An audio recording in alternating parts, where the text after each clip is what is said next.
Hi, and welcome to Dollars and Making Sense, a weekly show about finance, money, and investing. I'm your host, Ray Treverson from OTG Capital. Always a pleasure to have Justin Bott, who is the Media Information Services Officer from Services Australia, or you may know them as Centrelink as well. And sorry, Justin, I'll always keep referring back because people still are not quite sure about Services Australia, but they know Centrelink. So Justin is part of that government organisation, and it's really nice to have him along because one of the things that we were just chatting off air, you know, I've hired a new social media manager, and authenticity of content, I think, is becoming harder and harder these days, and particularly in TikTok, which we're just embarking on now as well. So, Justin, we're going to be pushing this content into TikTok as well. It's really important that people understand that I'm licensed, and Justin, you're from the government. So obviously we can trust you because you're from the government, right? Oh, absolutely. And the important part about our role is the information without the advice side of the story. So the role through the Community Information Office is to make sure that we get the information out to the general public that will make certainly hopefully their retirement a much more comfortable experience. But it's that information without any expectation of advice. There's not any remuneration expense that occurs. Yeah. It's just taking an opportunity to let people know things that they need to know to hopefully have the retirement lifestyle that they're best trying to achieve. Yep. And we're not selling anything, ladies and gentlemen. We're not selling. I know it's probably, you're probably sitting there going, yeah, I bet you are. But anyway, regardless, we're not. And so today, Justin, I've asked you to come on the show. We're going to talk today about lost money. Now, this one always surprises me because I hate losing money, but usually it's through my own fault. But what we're talking about today is lost super and lost bank accounts and lost investments. So, and unpaid Medicare benefits. So this is something that's really money just sitting there waiting to be grabbed that you are entitled to. But yeah, in fact, the exact opposite of selling. This is the exact opposite of selling. We're not you. There's money that you may be able to get access to that you can get for free. So it's the exact opposite of trying to get you to pay us anything. Let's get the money out to you if we can. Exactly. So look, I guess the first thing that I want to ask is, how do we end up losing this money? How do we end up losing these accounts? Yeah. So when we're talking about lost money, we're not talking about, I went down to the TAB and lost some money on the GGs, or I've had an investment that didn't go the way that I thought and I've lost money some way. We're actually talking about, in effect, your own money that has been misplaced and has been misplaced for a while. So moneysmart.gov.au, which is a website we talk about often and is a great free government website for people to look at, explains that you can have money from bank accounts, shares, investments, life insurance policies that you've actually lost, or more importantly, those companies have lost you. So it could be that you've moved address and you haven't kept them updated about where those changes are.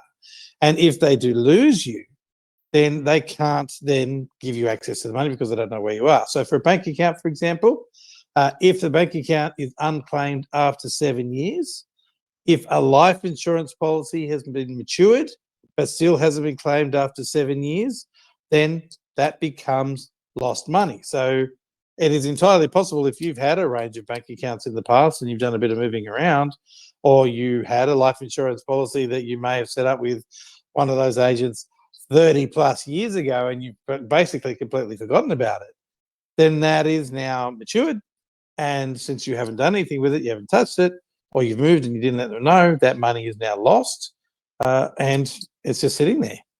So when you say lost, though, are you saying then after 7 years you don't have any more entitlement to it? No, that's exactly not what we're saying. But it does, in effect, it needs to be found. So what happens is with those organisations, so with the banks after the 7 years and the life insurance policies and the shares, etc., what they generally do is they send that money to the Australian government, and it's a thing called the Commonwealth of Australia Consolidated Revenue Fund. So that rolls off the tongue, that one. That's a big bucket, I bet. Big bucket of money. So it's all sitting there in the Commonwealth of Australia Consolidated Revenue Fund, and it's waiting for you to claim. So the good news is, as long as, of course, you're the legal owner of that money, then that's there for you to be able to claim at any time. So it's not a delay. It's not lost by 7 years, therefore I can't touch it. It's just sitting there waiting for somebody to claim it. And not only can you claim it with any time, so no time limit, there's also the potential of actually interest have been paid to you on that money as well. That was my next question. Yes. Yeah.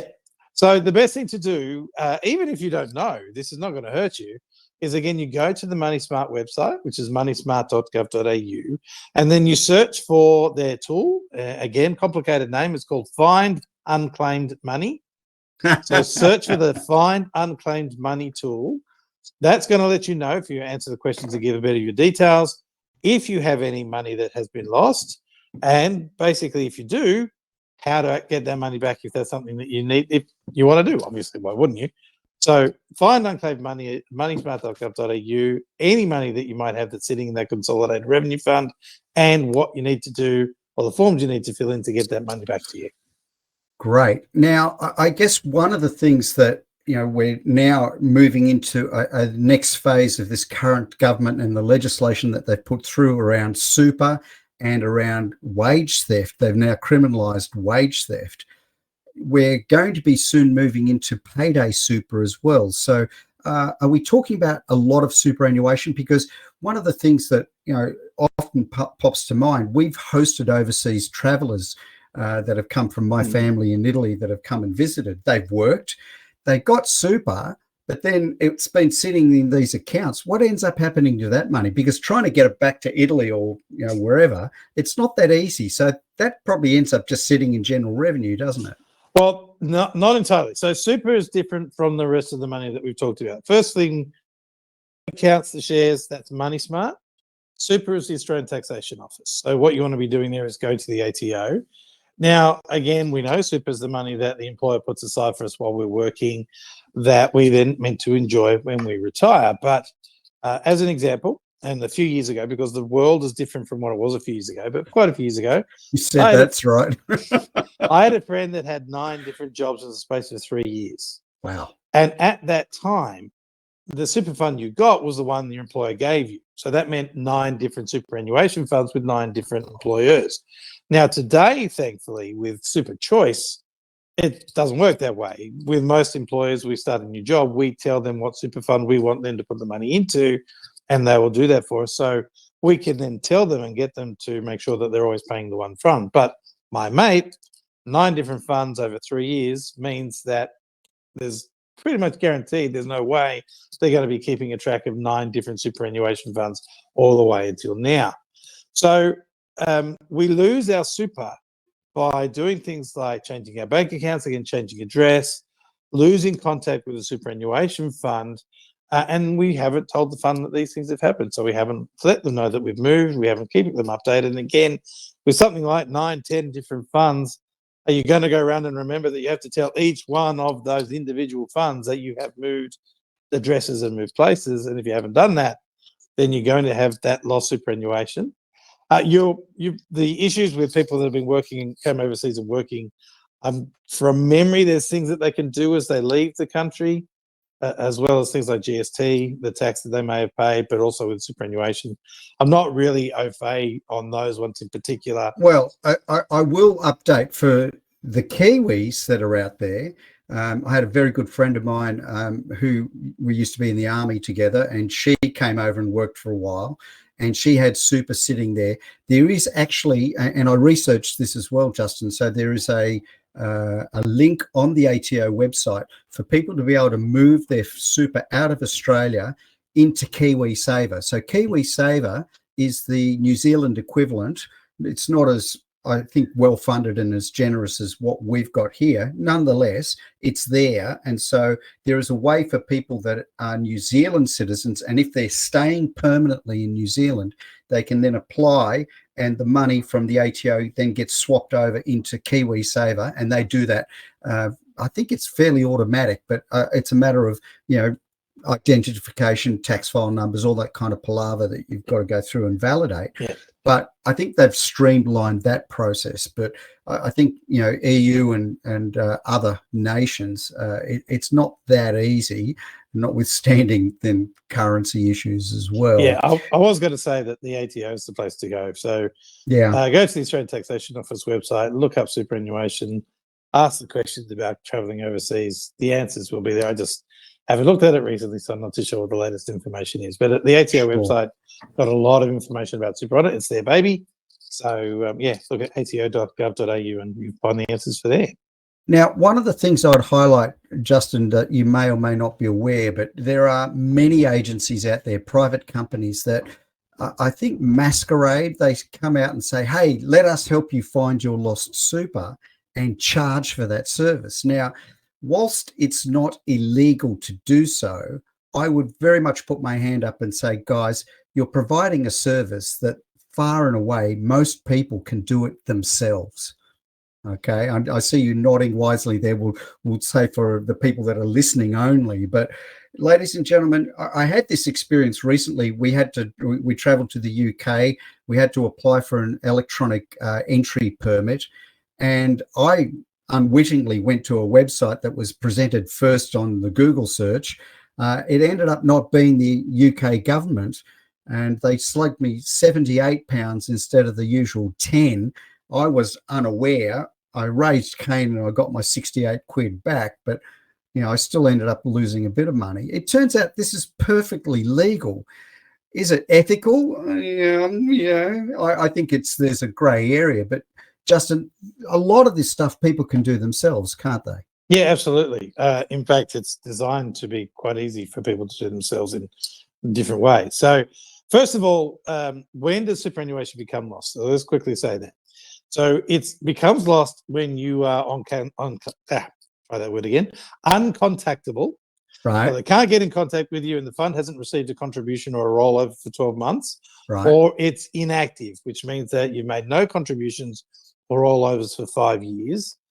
In that case, if the fund finds you in that circumstance, they're then rolling it over to the Australian Taxation Office and the ATO holds the money for you.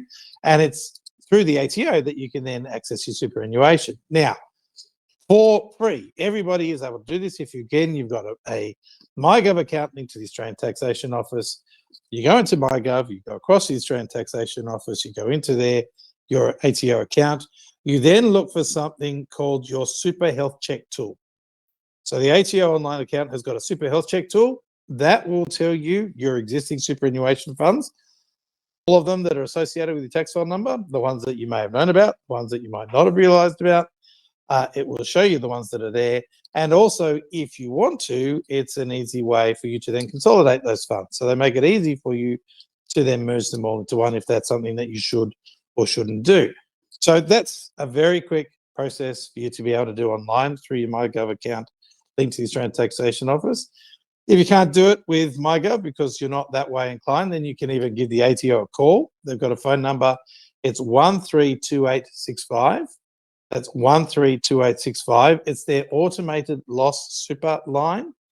So then you're going to give them a call and talk about it. They're going to need a lot of your details in order for you to be answered the questions, details about you, details about superannuation fund. Also, if that's not don't go that way either, then you're allowed to have forms that you can then download, fill in by hand, and then mail in. And again, snail mail it too. Through a snail mail. So it's all through the Australian Taxation Network website. None of it requires external agencies to help you do that. There's no cost associated with any of those processes. So it's all a free service there for the ATO to try and link people up with their money. Right. So look, it's about half time right now. You're here on Dollars and Making Sense, a weekly show about finance, money and investing. We're going to take a short break and we'll be back with you in just a moment. Hi, and thank you for listening to Dollars and Making Sense, a weekly radio program about finance, money and investing on Radio Northern Beaches and nationally on the Community Radio Network around Australia. The views, comments and opinions aired during our program should not be construed or viewed as financial advice. Any commentary is general advice only and does not take into account your objectives, financial situation or needs. You should consider whether the advice is suitable for you and your personal circumstances. If in doubt, you should contact an authorised licensed financial planner. We welcome questions and feedback, and you can get in touch with us via our blog, social media channels or email. Please search for Dollars and Making Sense in your favourite podcast platform or check out our blog at otgcapital.com.au/blog.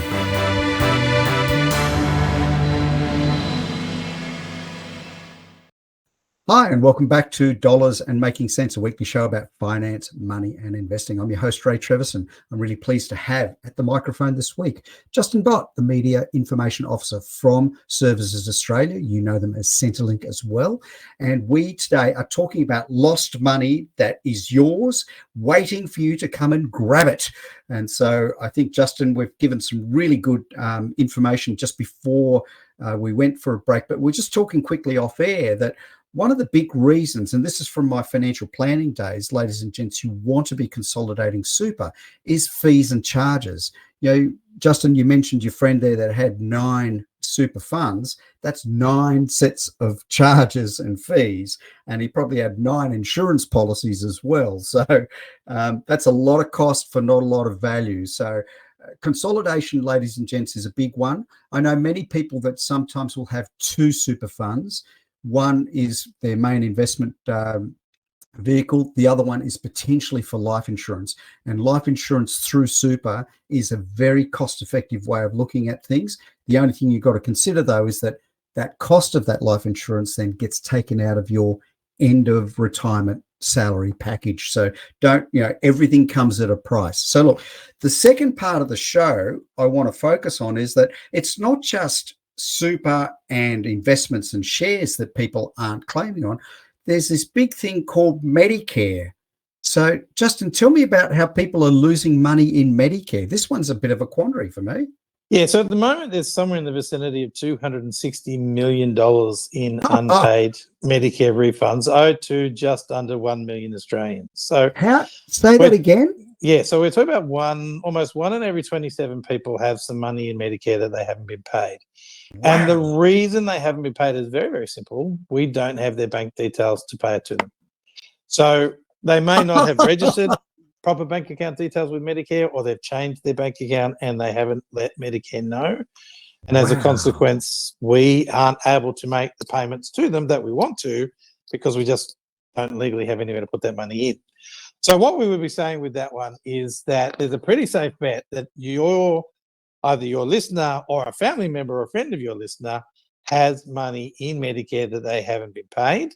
And we want to make sure that they can actually get that money out and how they get that money paid to them. It's a strange thing that when you say to people there's money sitting in the government that doesn't belong to them, that actually costs the government to manage and to report on. There are Senate estimates committees, and I know politicians get dragged over the coals at times when they're, why is this money sitting there? And you're sitting there shrugging your shoulders going, where can we send the money, guys? And I guess, so I guess to shortcut then, how do people get their hands on, or how do they find out if there is actually money in the system there waiting for them? This is another easy one. And in fact, if one of your listeners started this process now, they would have it fixed by the time this interview is over. It is really, really simple. Certainly if you're going online. So what we want you to do is, again, MyGovLink to Medicare. Now, most of us have got MyGovLink to Medicare because we used it for proof of vaccinations when COVID was happening. So MyGovLink to Medicare, and then what we want you to do is obviously select Medicare, go into your online account, go to My Details, and then select Update Now. And you just need to check if the bank account that is there is your current bank account. If it's not, or if there isn't one there, if you fix that up and there's money owing to you, once you fixed it, that money will be paid to you within about 3 days. So we're just we're waiting for that money to come through. So often we have been trying to get in contact with the people that are in these circumstances. You may find in your MyGov inbox that there is a note that says that you have money for Medicare. It's this amount of money we need you to update, but you haven't been looking at your MyGov inbox. Often, if you're anything like me, you go to the doctors, you pay the bill, the receptionist says this amount is going to come back to you from Medicare, and you go, great, you walk off and you never look. And not only do you never look, but as a consequence, this money has been building up. Now, I do want to say very quickly that this is not an older Australian issue. This is an every Australian issue. Oh, really? The largest group of people who have money owed by Medicare, of about a quarter of the amount, so about 230,000 people, is between 18 and 24 years of age. So Out the 18 to front 24-year-olds door, are really? they're the largest people that have money. So that's what I'm saying. It's not just about you. It's about the friends. It's about the family. It's about the kids and the grandkids, because it's entirely Wow. possible your grandkids have Medicare money owed to them. And again, it's sitting there waiting to be paid. We just need to have those bank account details corrected. So my Gov account linked to Medicare, go to my details, update now, fix the bank account, 3 days, any money owing to you'll be paid. Again, a curiosity to me then, that money that's sitting there, let's say it's been there for, a goodly amount of time. Will they get interest on that? I'm just curious. I'm not sure about the interest on this one. I couldn't tell you for a fact one way or another, but I can tell you that it's still there. So there is no end date on this. It's not like, oh, I've missed out my opportunity. The government then takes it. It is your money. You are entitled to it. We just can't pay it to you physically without the details, and we want to be able to do that. So have a check to see what's going on. Again, it's one of those interesting facts that when you've got money sitting there accumulating interest, sooner or later the tax office would look at that and say and determine that that is income. And so let's say, for example, you found some lost money and there has been some interest that's been sent along with it. I'm pretty sure in saying this, you'd end up having to put that on your tax return the following year to say, hey, I actually earned a little bit of interest, albeit.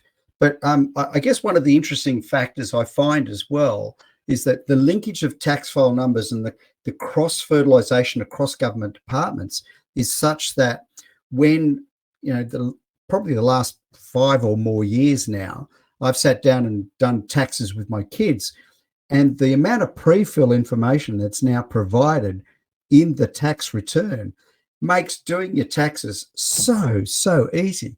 I mean, the only thing I'd say to you, Justin, is, unless you're jimmying the system and doing something untoward, filing your tax return these days is a piece of cake. If you've got everything linked, it all just pre-fills, doesn't it? Well, we've gone a little bit off topic, but that's okay. They pre-fill your income. They don't pre-fill your expenses. So that's where the big thing comes through. So if you've got a lot of work-related expenses or business expenses, all those sort of things, then you are still going to need to keep a record of all your costs, even if the income is there. But I will also say, just because it's pre-filled doesn't mean it's correct. Doesn't mean they haven't missed an employer if you had little few part-time jobs here and there. Gotcha. So always make sure that don't assume just because it's on there that it's all correct. Make sure the numbers all add up. Now you can all do that at home through MyGov link to the Australian Taxation Office, because it's all there.